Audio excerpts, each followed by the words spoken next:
After 3 years in the making, we finally have penguins here, and they're behind me right now swimming. We have 6 penguins. They've come from St. Louis, Wichita, and Philadelphia so far. We have a few more coming in from Santa Barbara tomorrow, and then one from Seattle, one from Syracuse, New York. And so we about have gotten our 10 penguins, and we're still working on getting them all in, but we're real excited. It really looks a lot better with birds swimming in the exhibit than an empty exhibit, and so we're very happy to have them here.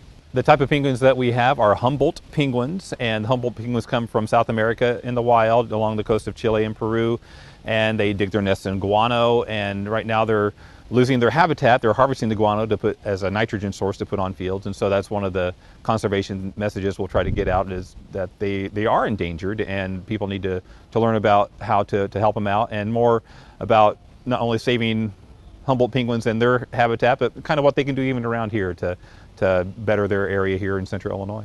Yeah, I think people are surprised that there are warm weather penguins, which is what we have here, and they'll do fine here in central Illinois. The water will be chilled in the summer and heated in the winter, and so they should be able to go out most of the year round. Yeah, we're getting 5 female, 5 male, 10 total penguins, and we do have some nesting box areas here, and however they match up, it's all a good genetic match, and so we don't have to try to make sure certain 2 get together.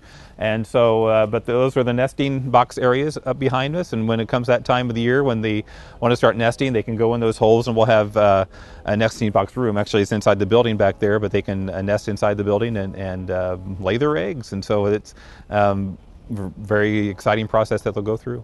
Of course, penguins are fish eaters, and we're feeding them a capelin, trout, and herring, the other fish that we get in for them.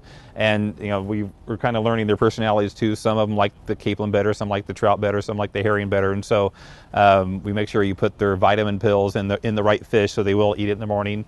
They don't eat as much in the morning as they do in the afternoon. After a day of swimming around in the pool, they seem to be a lot hungrier. And so that's when the most of the food that they get is in the evening feeding. And then they do it again the next day, and then they sleep at night like all the other birds do. They kind of go to their area, and they all start to claim different areas inside the building, and they sleep in those areas.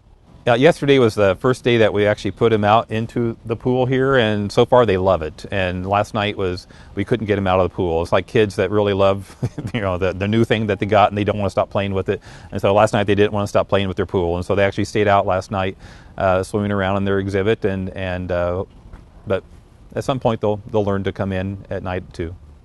So best case scenario, we'd have had the birds out in April, but that didn't happen. So we are very excited that we can actually introduce the birds for Boo at the Zoo. So it's going to be Boo at the Zoo and penguins too. So people coming to Boo at the Zoo will be able to stop here between Station 4 and Station 5 and check out the birds.